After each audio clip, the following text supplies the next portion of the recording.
সবাই যদি মাটি চলে আসে তাহলে বাড়িটা কেটে দেবে।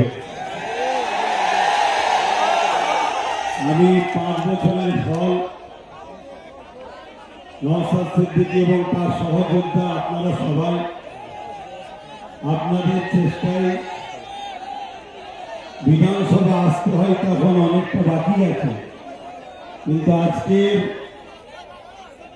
এই শহীদ মিনারের ময়দানে আপনারা যেভাবে প্রোগ্রাম ধুলো উড়িয়ে দিয়েছেন, সামনে 26-এ জিত আপনাদের অলরেডি হয়ে গেছে।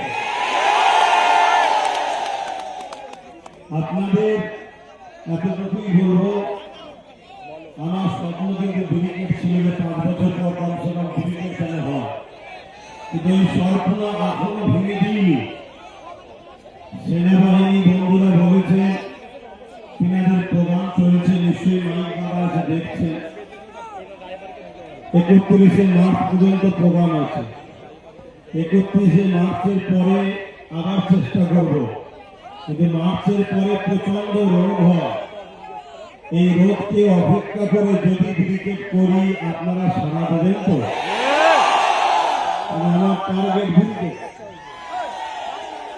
রেকর্ড হয়েছে 21-এ, ওই ব্রিগেডের রেকর্ডকে আবার ভাঙবো আমরা। সেই চেষ্টায় আজকে গতকাল থেকে বারবার আমাকে বলেছিল, আমি বলেছিলাম আমি অবশ্যই কলকাতায় থাকবো, আশপাশেই থাকবো, পুরো প্রোগ্রামটাকে নজরে রাখবো।